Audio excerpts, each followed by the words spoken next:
Power fantasies are at the core of most video games. You start out weak, you earn experience, you level up, you become powerful. But sometimes this power fantasy is a nightmare. In living games like MMOs, tabletop card games, and MOBAs, this is called power creep. New content added in expansions and updates needs to feel better than what came before. Little by little, the old becomes obsolete, and players gravitate towards the most powerful items. Decks become indistinguishable, player builds become clones, the game stagnates.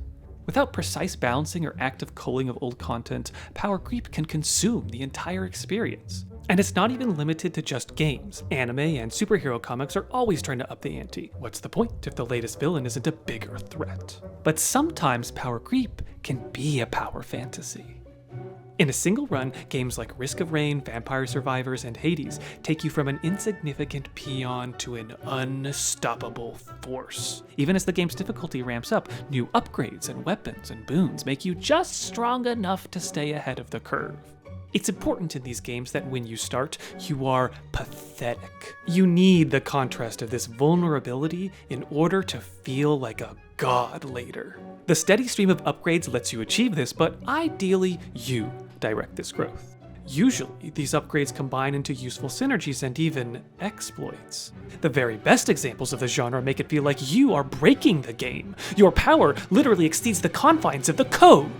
As these games reach their bombastic conclusions, your ludicrous power is undeniable. The screen becomes a cacophony of monsters, flying weapons, and laser beams.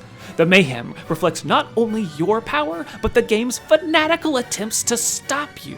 Waves and waves of enemies too numerous to count flood the screen. Monsters that minutes earlier reflected the worst the game could throw at you are now mere grunts in an endless army.